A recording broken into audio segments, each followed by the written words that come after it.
नमस्कार दोस्तों, मेरा नाम है अर्पित और आज के इस वीडियो में मैं आपके लिए लाया हूँ 15 क्वेश्चंस का एक फिजिकल एजुकेशन का चैलेंज। तो दोस्तों आप देखते रहिए इस वीडियो को और इस वीडियो के अंदर मैं आपको सॉल्व करवाने वाला हूँ 15 most important questions of physical education, जो कि टर्म 1 के हिसाब से यार बहुत ज़्यादा इंपॉर्टेंट है और उनकी एग्जाम में आने की प्रोबेबिलिटी बहुत ही ज़्यादा है।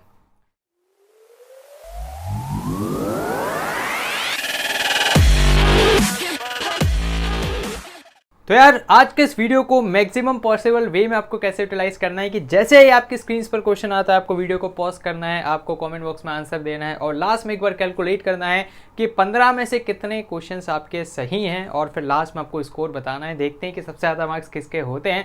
जिसके मार्क्स सबसे ज़्यादा होंगे उसके कॉमेंट को मैं बिल्कुल सबसे ऊपर पिन कर दूंगा, लेकिन हाँ बिल्कुल आपको एक जेन्युइननेस वहाँ पर रखनी है और बिल्कुल जितने अच्छे से आप खेलोगे उतने ही आपका फ़ायदा होने वाला है।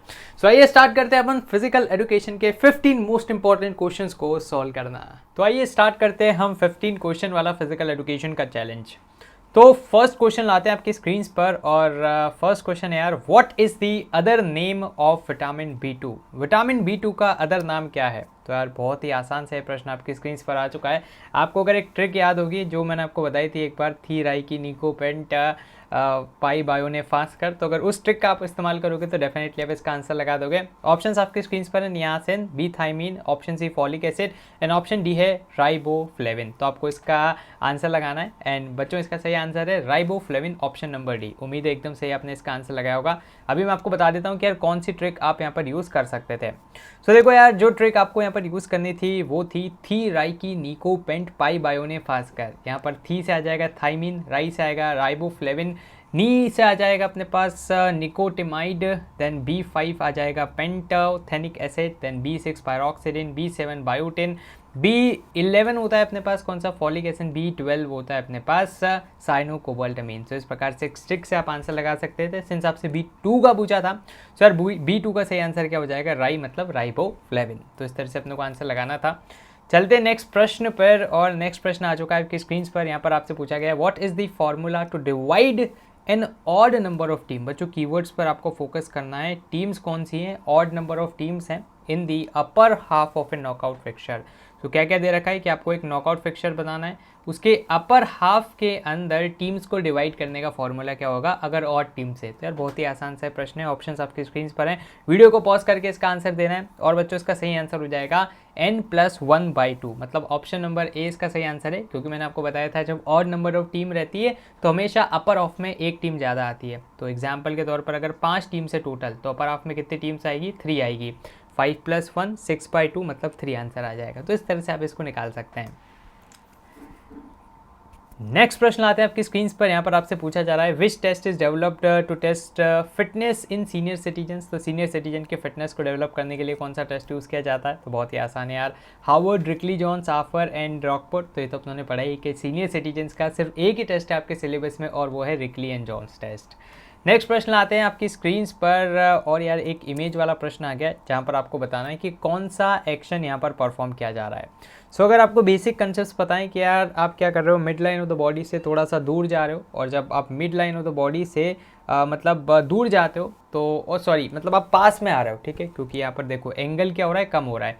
सो टोटल अपने को एंगल का यहाँ पर ध्यान रखना है कि एंगल जो बॉडी में वो डिक्रीज़ हो रहा है और जब भी एंगल डिक्रीज़ होता है, एग्जाम्पल के तौर पर अगर दोनों हाथ आपके आगे हैं, आपने दोनों हाथों को अपने चेस्ट के पास लिया, एंगल डिक्रीज़ हुआ, एंगल जहाँ पर भी डिक्रीज़ होता है तो आंसर अपना लग जाता है फ्लेक्शन। नेक्स्ट प्रश्न आपकी स्क्रीन पर लाते हैं and here we have the fifth. और यार एक बहुत ही कमाल का प्रश्न है जो डे टू डे लाइफ में अपन जनरली देखते हैं लेकिन इस पर इतना ज़्यादा अपन फोकस नहीं करते।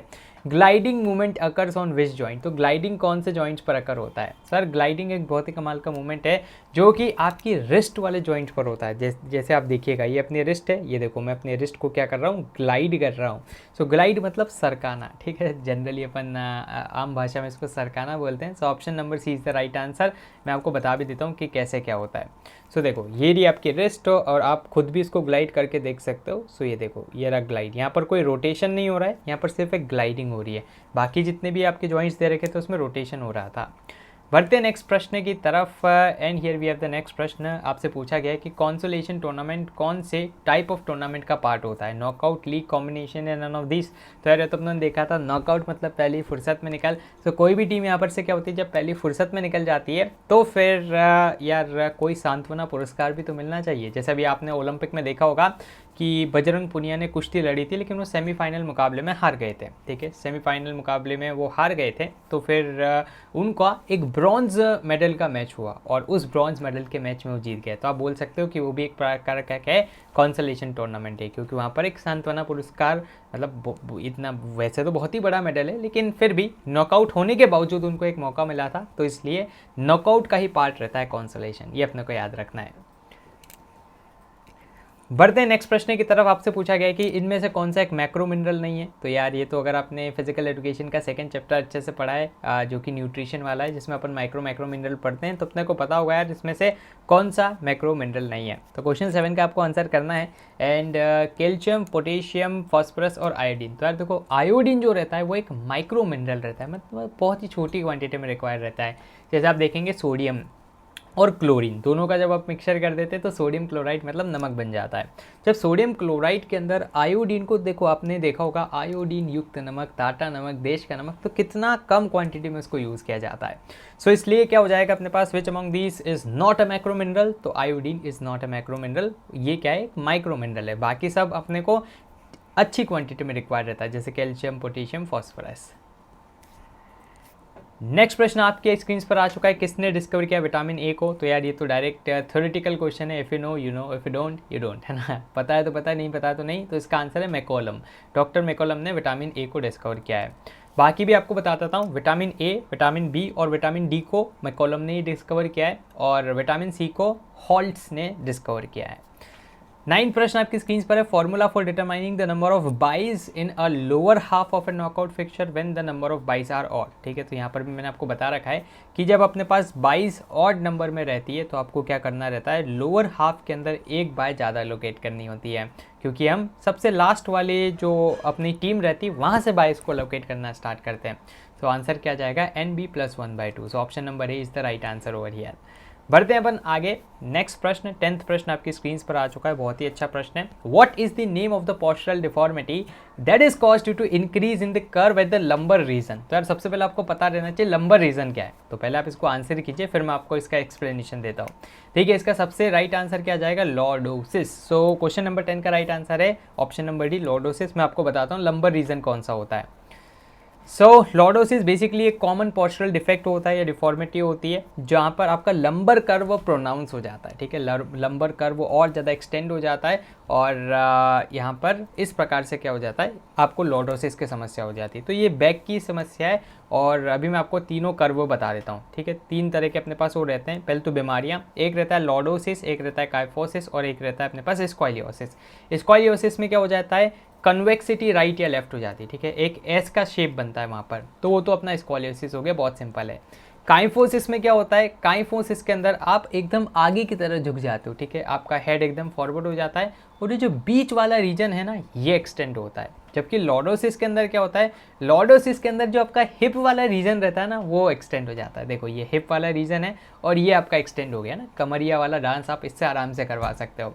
सो लॉर्डोसिस में क्या होता है, हिप वाला पोर्शन एक्सटेंड होता है, काइफोसिस में बैक वाला पोर्शन एक्सटेंड होता है, और स्क्वालियोसिस में एस तरह का आपका जो स्पाइनल कर्व है वो एस बन जाता है। तो ये अपने को याद रखना है। और गुड पोस्चर कौन सा है, ये वाला है। तो देखो ये रहे अपने पास 3 ही प्रकार के कर्व, ये आपकी स्पाइन रहती है। तो स्पाइन में जो सबसे ऊपर वाला रीजन रहता है उसको बोलते हैं सर्वाइकल स्पाइन। इसलिए आपने बहुत सी बार सुना होगा ना, यार मेरे को सर्वाइकल की समस्या है। तो जब आप कंटिन्यूड कोई कंप्यूटर पर काम करते हो, फ़ोन चलाते हो झुककर, तो इस वाले पार्ट पर सबसे ज़्यादा जोर आता है, और इसी वाले पार्ट को अपन क्या कहते हैं, सर्वाइकल। तो बहुत सी बार अगर अब आप आगे कहीं सुनो कि मुझे सर्वाइकल की समस्या, समझ जाना इस वाले पार्ट में उसके खराबी है। फिर उसके बाद आ जाता है अपने पास थोरियाकिक स्पाइन। तो जो ये थोराकिक स्पाइन होती है, ये कहाँ पे रहती है, इसके जस्ट नीचे, जो काइफोसिस के अंदर क्या हो जाती है, एक्सटेंड हो जाती है। और लंबर स्पाइन, देखो लंबर कर्व बिकम प्रोनाउंस, मतलब ये वाला पार्ट जो आपका हिप है ना, हिंदी में इसको कुल्ला बोलते हैं शायद, तो इसके ऊपर का जब पार्ट है थोड़ा सा एक्सटेंड हो जाता है, तो प्रोनाउंस हो जाता है, तो उसी को बोलते हैं अपन लॉर्डोसिस। उम्मीद है अब इस डायग्राम के बाद आप कभी भी इस क्वेश्चन को गलत नहीं करोगे, अगर गलत हो भी गया है तो। बच्चों अब आपको बता देते हैं एक बहुत ही यार कमाल धमाल धांसू चीज़। तो अनअकैडमी आपके लिए लाया है टर्म 1 की तैयारी करने के लिए बहुत ही कमाल की फ्री मॉक टेस्ट सीरीज़। तो यार आप इसको जरूर से एनरोल कीजिएगा, जहाँ पर इंडिया के टॉप एडुकेटर्स आपको सॉल्यूशन प्रोवाइड करेंगे, डिटेल परफॉर्मेंस रिपोर्ट और ऑल इंडिया रैंक आपको देखने को मिलेगी। लिंक्स आपको डिस्क्रिप्शन में मिल जाएंगे, जरूर से एनरोल कीजिएगा। अनलॉक कोड यूज़ करना है APpedia।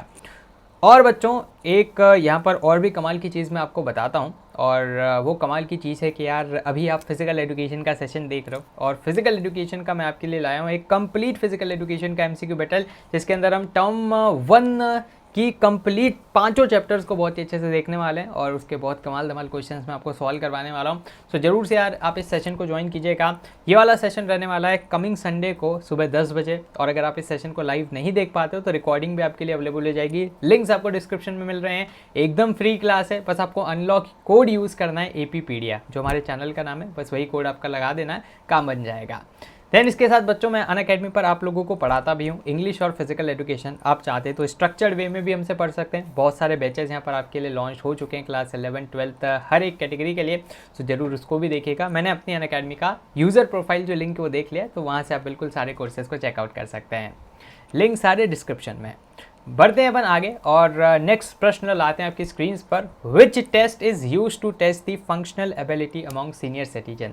सो यार सीनियर सिटीजन की फंक्शनल एबिलिटी को टेस्ट करने के लिए कौन सा टेस्ट है? तो यार एक ही टेस्ट है, ये तो मतलब ऑलमोस्ट रिपीटेड क्वेश्चन है। रिकली एंड जॉन्स टेस्ट को हम यहाँ पर यूज़ करते हैं। नेक्स्ट प्रश्न आते हैं आपकी स्क्रीन पर। What is the test duration for arm curl test. तो आर्म कर्ल टेस्ट का टेस्ट ड्यूरेशन क्या होता है? तो देखो यार ये रिकली एंड जॉन्स टेस्ट के अंदर का एक एलिमेंट रहता है, और इसका ड्यूरेशन आपको बताना है। 4 ऑप्शन से पॉज करके आप आंसर दीजिएगा, एंड इसका सही आंसर है 30 सेकेंड्स। तो अगर आप हमारे जो फ्री वाले नोट्स है उसको देखोगे तो उसी के अंदर ये वाली इमेज भी आपको दे रखी है, जहाँ पर जो बूढ़े लोग रहते हैं उनको आर्म कर्ल टेस्ट करवाया जाता है। और अगर मेल है तो 8 LBS का वजन दिया जाता है, फीमेल है तो 5 LBS का वेट उसको दिया जाता है, और 30 सेकेंड्स तक के लिए यहाँ पर क्या किया जाता है, इस एक्सरसाइज को किया जाता है।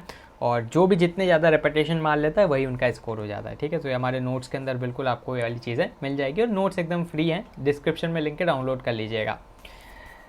चलते नेक्स्ट प्रश्न की तरफ। कौन सी ऐसी पोस्टल डिफॉर्मिटी जिसमें कॉन्वेक्सिटी लेफ्ट राइट होती है? बच्चों ये तो अपने अभी देखा था, स्क्वालियोसिस, जिसके अंदर S जैसा कर्व होता है और कॉन्वेक्सिटी लेफ्ट और राइट हो जाती है। सो ऑप्शन नंबर D इसका राइट आंसर है।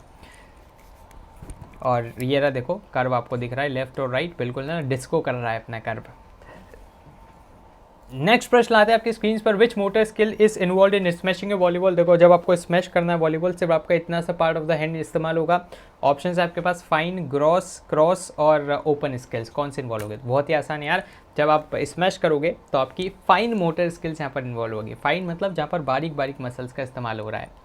लास्ट प्रश्न आते हैं आपकी स्क्रीन पर, और यहाँ पर पूछा गया है किसने न्यूटन के लॉज ऑफ मोशन दिए थे। तो जेठालाल की भाषा में आपको इसका आंसर देना है कि न्यूटन भाई के मतलब लॉज ऑफ मोशन किसने दिए थे। तो बहुत ही आसान यार, गैलीलियो पास्कल, आइची न्यूटन या फिर डार्विन। तो इसका सही आंसर क्या है? आइची न्यूटन, आइजैक न्यूटन है ना। और उन्होंने ही क्या दिए थे? न्यूटन के 3 लॉज ऑफ मोशन दिए थे।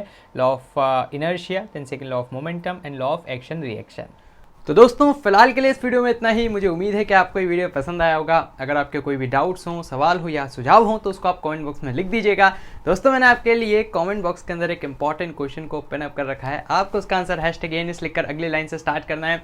दोस्तों आप हमारे चैनल को भी सब्सक्राइब कर लीजिएगा, क्योंकि इससे हमें और भी ज़्यादा मोटिवेशन मिलता है आपके लिए वीडियोज़ बनाने के लिए। सब्सक्राइब बटन के पास बने एक बेल आइकन को भी आप जरूर से दबा दीजिएगा, ताकि हमारे चैनल की लेटेस्ट नोटिफिकेशंस आपसे मिस ना हो। तो दोस्तों धन्यवाद। जय हिंद, जय भारत।